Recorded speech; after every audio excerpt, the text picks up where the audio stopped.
ونؤمن به ونتوكل عليه ونعوذ بالله من شرور أنفسنا ومن سيئات أعمالنا من يهده الله فلا مضل له ومن يضلل فلا هادي له ونشهد أن لا إله إلا الله وحده لا شريك له ولا نذير له ولا معين له ولا مثل له ولا مثال له ولا كسيم قسم له ولا جسيم جسم له ونشهد أن سيدنا وسندنا وحبيبنا ورفيقنا وطبيبنا ومرشدنا ومولانا محمدا عبده ورسوله. قال الله تبارك وتعالى في قرآن مجيد والفرقان الحميد: فأعوذ بالله من الشيطان الرجيم. بسم الله الرحمن الرحيم. شهر رمضان الذي أنزل فيه القرآن. صدق الله العلي العظيم. إن الله وملائكته يصلون على النبي يا أيها الذين آمنوا صلوا عليه وسلموا تسليما. समूरा दोस्त दिल जी मोहब्बत सां सरकार दो आलम जे मथा सलाह सगोरी पढ़ो. अल्लाहुम्मा सल्लि अला मुहम्मद फी अव्वल कलामिना. अल्लाहुम्मा सल्लि अला मुहम्मद फी औसत कलामिना. अल्लाहुम्मा सल्लि अला मुहम्मद फी आखिर कलामिना. अल्लाह तबारक व तआला जी बारगाह में दुआए रब करीम मुखां जेको चवराए हक़ ऐं सच चवराए उन खां बाद अल्लाह जी ज़ात तव्हां खे मूंखे उन्हनि ॻाल्हियुनि जे मथां अमल जी तौफ़ीक़ अता फ़रमाए.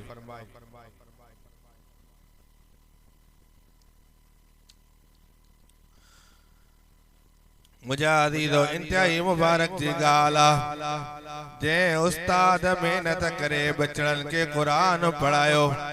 इंतहाई उस्ताद भी मुबारक जे लायक आहे जंहिंजा बचड़ा क़ुरान पढ़िया उहे भी इंतहाई मुबारक जे लायक आहिनि. अल्लाहु अकबर कबीरा. ही कुरान वारियूं महफ़िलूं, ही कुरान वारा जलसा जाते अल्लाह जो कुरान पूरो थींदो आहे उन जॻह ते जेका माण्हू दुआऊं घुरंदा आहिनि उहे दुआऊं क़बूल थींदियूं आहिनि. ही महफ़िल क़बूलियत जी महफ़िल आहे. ही महफ़िल दुआ जी क़बूलियत थियण जो घड़ियूं आहिनि. अल्लाहु अकबर. हुज़ूर जो सहाबी हज़रत अब्दुल्लाह बिन अब्बास रज़ी अल्लाहु ताला अन्हु हुज़ूर जो सहाबी आहे. वो चए तो जंहिं वक्त भी असां सहाबा में आदत हूंदी जंहिं वक्त भी को सहाबी क़ुरान पूरो कंदो हो पंहिंजा अज़ीज़ क़रीब माइट मिट दोस्त यार घुराए करे दुआ घुरंदासीं. छो त जंहिं वक्त अल्लाह जो क़ुरान पूरो थींदो आहे उते अल्लाह जी रहमत जो मींहुं वसंदो आहे. पोते इंसान जेको अल्लाह जो बानो जेका दुआ घुरंदो आहे रब उन जूं दुआऊं क़बूल फरमाईंदो आहे. ही महफ़िलूं दुआऊं जे क़बूलियत जे घणियूं आहिनि. बरकत वारियूं महफ़िलूं आहिनि. हिन महफ़िल में दुआऊं क़बूल थींदियूं आहिनि. अल्लाह जो क़ुरान कलाम पाक कलाम आहे. अल्लाहु अकबर कबीरा. मुंहिंजा अज़ीज़ो ही कलाम इहो आहे जेको समूरनि किताबनि खां समूरनि कलामनि खां अफ़ज़ल कलाम आहे. अल्लाहु अकबर कबीरा. रब साईं जा 4 किताब. हिकिड़े जो नालो तौरात आहे उनखे किताब चइबो आहे. ॿिए जो नालो इंजील आहे उनखे किताब चइबो आहे. टे जो नालो ज़बूर आहे उनखे किताब चइबो आहे. जॾहिं हिन सुहिणे साईं जो वारो ईंदो आहे नंबर ईंदो आहे इनखे अल्लाह ताला कलामुल्लाह चयो आहे. छो त ॿियनि किताबनि खे रब किताबी सूरत में पंहिंजे पैगंबरनि ने मोकिलियो पर जॾहिं अल्लाह जो कलाम क़ुरान पाक जो वारो आयो रब पहिरियों पाण कलाम कयो. अल्लाहु अकबर कबीरा। रब कुरान मोकलण खां पहिरियों रब पाण कुरान जी तिलावत कई आहे। इन जे करे हिन कलाम मुक़द्दस के कलामुल्लाह चइबो आहे, रब जो कलाम चइबो आहे। हजरत इमाम अहमद बिन हंबल रहमतुल्लाह अलैह एक दफे रात जो सुतो पयो, निंड में ख्वाब ॾिसे पयो। ख्वाब में ॾिठई त अल्लाह ताला जी ज़ात आहे। रब खां सवाल कई, रब मां तुझे वेझो थियण चाहियां थो, रब तुझो कुर्ब हासिल करण चाहियां थो, रब तुझो कुर्ब कीअं मिलंदो? अल्लाह ताला फरमाए, अहमद बिन हंबल मुझो कुर्ब खपई त मुझो कलाम कुरान पढ़ंदे मुझो प्यार मिलंदो।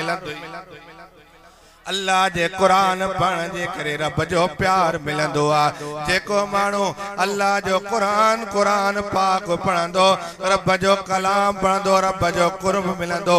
जाते अल्लाह जो कुरान हूंदो आहे उते मुसीबतूं ख़त्म थी वेंदियूं। जाते अल्लाह जो कुरान पढ़ियो वेंदो आहे, ॿुधो वेंदो आहे, आफ़तूं दूर थी वेंदियूं। अल्लाहु अकबर कबीरा। अल्लाह जो पैगंबर आहे हज़रत मूसा अलैहिस्सलातु वस्सलाम खां कीअं सवाल कयो। अफलातून हज़रत मूसा का सवाल कयो, ओ मूसा अलैहिस्सलातु वस्सलाम दे हाल अहवाल आसमान जेको नज़र अचे तो यो आसमान कमान थी वने। ज़मीन में जेके मुसीबतूं आहिनि, आफ़तूं आहिनि, ये तीर बणजी वञनि, पर को माण्हू उन जे वेझो हुजे इन मुसीबतन खां आफ़तन खां को बची सके तो कि न कोन? हज़रत मूसा जवाब ॾिनो, अल्लाह जो आख़िरी पैगंबर जंहिंजो मोहम्मद रसूलुल्लाह नालो आहे, जंहिंखे अल्लाह पंहिंजो कलाम कुरान पाक ॾींदो। केॾियूं बि मुसीबतूं हुजनि, जंहिंजो ताल्लुक रब सां हूंदो उहो कुरान पढ़ंदो। रब कुरान पढ़ण जे करे केॾी बि मुसीबत हुजे ख़त्म करे छॾींदो। अल्लाहु अकबर कबीरा। तव्हां इंतहाई खुश नसीब आयो, तव्हांजे ॻोठ में तव्हांजे मोहल्ले में अल्लाह जो कुरान पूरो थियो आहे, रब जो कलाम पढ़ियो वियो आहे। अल्लाहु अकबर कबीरा।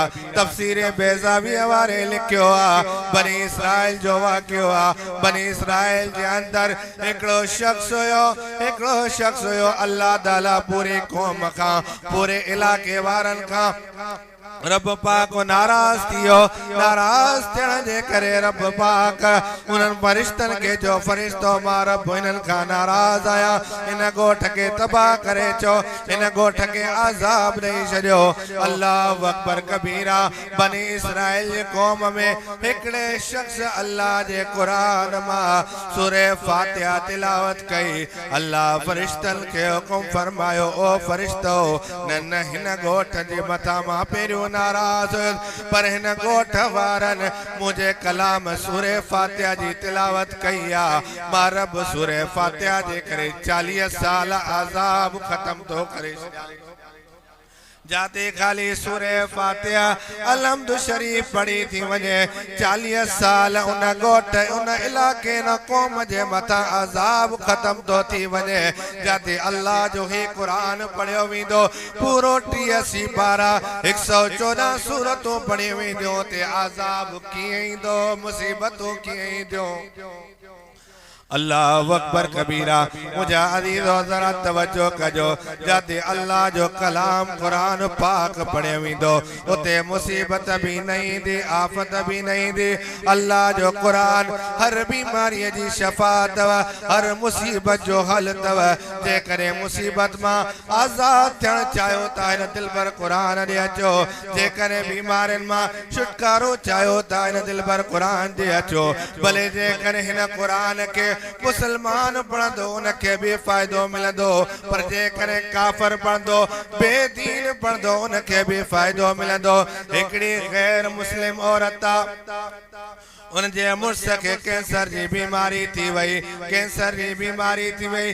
तमाम घणनि डॉक्टरनि तबीबनि खे ॾेखारे, उन्हनि जवाब ॾिनो तुंहिंजो मुड़स हाणे ठीक न थींदो, तुंहिंजो मुड़स फौत थी वेंदो, हाणे इन जो इलाज ख़त्म आहे। उहा औरत ॾाढी ॾुकी ऐं भॼी, पर हिकिड़ी उनजी सहेली दोस्त औरत मुसलमान हुई। उन चयो मां तोखे हिकिड़ो मसइलो थी ॿुधायां, असां मुसलमान जो कलाम आहे, उन कलाम जे अंदर सूरह यासीन तू पांजे मुर्स के कंहिंखां सूरह यासीन पढ़ी करे 40 जाड़ा प्यार उन औरत पांजे मुर्स के सूरह यासीन वारो पानी पायारींदी रही 15 ॾींहं गुज़रिया उन जे मुर्स जी तबियत ठही थींदी वई आखिर डॉक्टरनि वटि आया डॉक्टरनि खे ॾेखारियऊं डॉक्टरनि जा दिमाग़ होश तब्दील थी विया डॉक्टर हैरान थी विया ओ छा कयो थी त मरण वारो हुयो हाणे ताईं सही तो थींदो वञे कहिड़ो कमाल कयो थी कहिड़ी दवा खाराई थी उन रचो काई दवा न खाराई आहे बसि हिन ॻाल्हि खे छॾियो ॾियो टिको केसो आहे 40 ॾींहं गुज़रिया 40 ॾींहंनि गुज़रण खां बाद जॾहिं डॉक्टर वटि उहो मर्द आयो उहो गैर मुस्लिम आयो उते अची पहुची करे ॾिठऊं अल्लाहु अकबर कबीरा उन मशीन में विधऊं त मशीन भी लाजवाब थी वई मशीन चयो त हिन शख्स खे कैंसर जी बीमारी थी कोन हुई अल्लाहु अकबर कबीरा या अल्लाह जे कलाम जी ताक़त आहे सूरह यासीन पढ़ी 40 जाड़ा ला इलाज बीमारी वारो भी शफा वारो बणजी वियो अल्लाह जे कुरान में वरी ताक़त आहे वरी बरकत आहे हर बीमारी जो हर मुसीबत जो हल मुझा अजीजो जरा तवज्जो कजो जाते अल्लाह जो कुरान हूंदो उता मुसीबत दूर थी वेंदी अल्लाह जो कुरान बीमारन जे लाइ भी शफावा आफतन जे लाइ भी निजात अल्लाह अकबर कबीरा जेको मानू अल्लाह जो कुरान पढ़दो बे औलाद कुरान पढ़दो अल्लाह औलाद सा माला माल फरमाइंदो गरीबा अल्लाह कुरान जे सदके अमीरी अता फरमाइंदो दुनिया में न बल्कि आखिरत में भी अमीरी अता फरमाइंदो अल्लाह अकबर कबीरा अल्लाह जे कुरान में वडो तासीरा वडी बरकत वडी रहमत हर बीमारी जी हर शे जो इलाज एक दफे एकड़ो बादशाह बीमार थी पयो डाडा हकीम तबीब घुराया हकीम तबीब परे परे खाया आखिर हकीमन तबीबन डॉक्टर के चो डॉक्टर असा वट तो जो कोई इलाज कोने हाने तू मरण वारो आखिर हकीम बादशाह ने के चयो त ता के मां पगार शाह जे लाइ ॾींदो आहे हेॾे करे आखिर त रस्ते मां हिकिड़ो शख्स अल्लाह वारो गुज़रे पियो कुरान वारो गुज़रे पियो उन चयो मूंखे 5 मिंट मोहलत ॾियो तव्हांजे बादशाह सां मां मिलंदुसि उहो जॾहिं कुरान वारो आयो अल्लाह जे कुरान वारो आयो बादशाह वटि अची पहुतो त हकीमनि डॉक्टरनि तबीबनि उन कुरान वारे ते टोका कयो चई असां सॼे मुल्क मां अलाए मुख़्तलिफ़ क़िस्म जो जड़ियूं बूटियूं इस्तेमाल कयूं दवाऊं इस्तेमाल कयूं पर बादशाह ते कोई असर नथो करे उन कुरान वारे उन हकीमनि डॉक्टरनि तबीबनि के ब लफ़्ज़ कढिया जे बस कर गॾ बस कर कुत्ता तॾहिं उन डॉक्टरनि हकीमनि के कुरान वारे इहे लफ़्ज़ कढिया त हकीमनि तबीबनि जा चेहरा फिरी विया ॻाढ़ा थी विया कुरान वारे चयो बाबा सब्र कयो मां तव्हांखे हिकिड़ी ॻाल्हि तो समझाया मां तव्हांखे चयो तव्हां गॾ आयो तव्हां कुत्ता आयो मुंहिंजे चवण सां न तव्हां गॾ थियो न कुत्ता थियो पर तव्हांजी सूरत तब्दील थी वई सूरत तब्दील थी वई अल्लाह अकबर कबीरा हे त मूं इंसान गुनाहगार जे ज़बान मां लफ़्ज़ निकता उन जे करे तव्हांजी सूरत तब्दील थी वई आहे पर जेको मां बादशाह जे मथां अल्लाह जो कुरान पढ़ंदुमि उहो सूरत तब्दील कीअं न कंदो उन शख्स चयो मां कुत्ता ऐं तव्हांखे गॾ चयो तव्हां जूं सूरतूं तब्दील थी वयूं उन शख्स आलिम सालिह उन नेक कुरान वारे बादशाह जे मथां जॾहिं अल्लाह जो कुरान पढ़ियो कुरान पढ़ण जे करे बादशाह जेको मरण वारो हुयो हकीमनि तबीबनि जवाब ॾेई छॾियो बादशाह सिहत वारो बणिजी वियो त मुझा अजीज़ो मां इहो तो कयां शफा आहे त अल्लाह जे कुरान में इन कुरान सां तयारी लॻायो जेको माण्हू हिन कुरान खे पढ़ंदो उनखे दुनिया में भी बीमारियुनि खां शफा मिलंदी पर आख़िरत में भी बीमारियुनि खां शफा अल्लाह अकबर अल्लाह जो कुरान तव्हां असांजे दुख सुख जो साथी आहे बीमारीअ जो साथी आहे हर परेशानीअ जो हल इहो कुरान आहे अल्लाह अकबर कबीरा मुझा अजीज़ो इन जे करे करे अल्लाह जो प्यारो कलाम जे माण्हू क़ुरान सा दिल लगाई अल्लाह उनके अॾे छॾियो रंगे छॾियो अल्लाह अकबर कबीरा मुझा अज़ीज़ो ज़रा तवज्जो कजो ही अल्लाह ताला जो कलाम रब जो दिलबर साईं अल्लाह अकबर कबीरा पर हिन कुरान जे मथा हालांकि वर्क़ात आमल पर हिन कुरान जे मथा अल्लाह जो कलाम लिखल इन कुरान के सीने सा लगाईंदा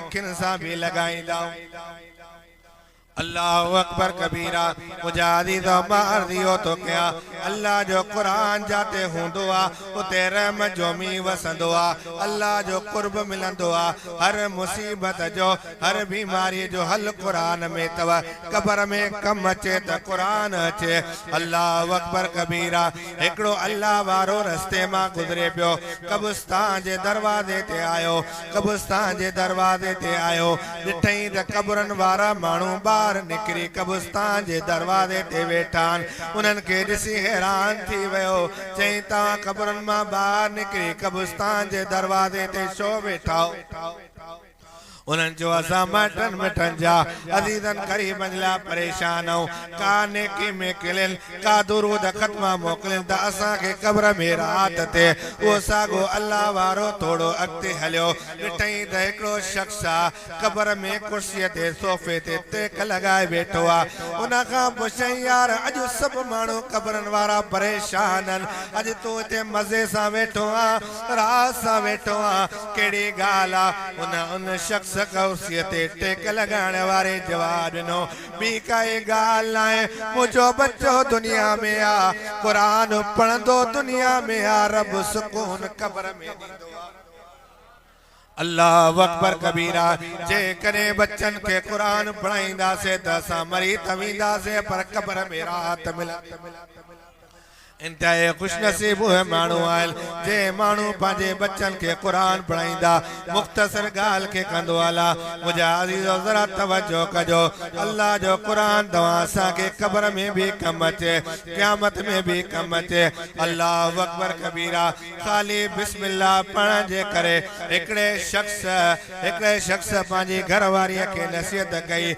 मां जे करे मरी वञा त मुझे बच्चे के कुरान पढ़ा जा अल्लाह अकबर कबीरा अल्लाह जी कुदरत वो शख्स मरी वयो जॾहिं ॿार दुनिया में आयो त पी को न हुयो अल्लाह अकबर कबीरा ॿार जॾहिं सम्झ जहिड़ो थियो त उस्ताद वटि आयो उन जो पी गुनाहगार हुयो ऐबदार हुयो क़ब्र में आज़ाब थे पियो जॾहिं ॿार उस्ताद वटि आयो उस्ताद जो पुट पढ़ बिस्मिल्लाहिर रहमानिर रहीम अल्लाह फरिश्तन के हुकुम फरमायो ओ फरिश्तो इन बार जी ज़बान के पकड़ियो छो त ही बार जंदो बिस्मिल्लाहिर रहमानिर रहीम शुरू कया तो उन रहमान जे नाले सां जेको ॾाढो मेहरबान ॾाढो प्यार करण वारो ॾाढो क़दरदान पंहिंजे ॿारनि सां ॾाढो प्यार कंदो वो मेहरबान भी सॾे मां उन जे अब्बे जी क़ब्र ते आज़ाब कया अल्लाह फरिश्तन के हुकुम फरमायो फरिश्तो इन शख्स जे इन पी जे क़ब्र जे मथा अज़ाब हटायो जॾहिं अज़ाब हटायो आयो रब चो फरिश्तो हाणे हिन जी ज़बान मां हथ कढो त पढ़े बिस्मिल्लाह त मुझा अज़ीज़ो मार दियो तो क्या जाते अल्लाह जो कुरान पढ़ियो वेंदो कुरान पढ़ण जे करे उते रहमत जो मी वसंदो कुरान पढ़ण जे करे क़ब्र में भी रात क़यामत में भी रात अल्लाह तबारक व तआला तवा असा के पांजे बचन कुरान पढ़न जी तौफीक अदा फरमाए असा केडा भी गुनाहगार हो जाऊं पर जे कने असा जा बचड़ा कुरान पढ़ी विया त असा के कब्र में भी राहत मिलंदी आखिरत में भी राहत मिलंदी बचन जे कुरान पढ़न जे करे रब क़यामत वारे जाड़े मथन दे सोन जो ताज पराइंदो सवाल थींदो त हे केरन अंबियान वलियन गौसन कुतबन जवाब मिलंदो न हे अंबियान न गौसन न वलियन न आलिमन न सालियन बाकी केरन जेके सोफन ते टेक लगाए वेठा जंहिंजे मथन ते सोन जा ताज पारायलन जवाब मिलंदो है गुनाहगार इंसानन पर हिनन पांजे बचड़न के दुनिया में अल्लाह जो कलाम कुरान पाक पढ़ायो कुरान पढ़ जे करे अल्लाह इनके क़यामत वारे जाड़े भी इज्जत सां माला माल अल्लाह जी ज़ात खां दुआ है अल्लाह ताला जेके मूं टूटा फूटा लफ्ज़ चया पंहिंजी बारगाह में क़बूल ऐं मक़बूल फरमाए व आख़िर दाना अल्हम्दुलिल्लाह।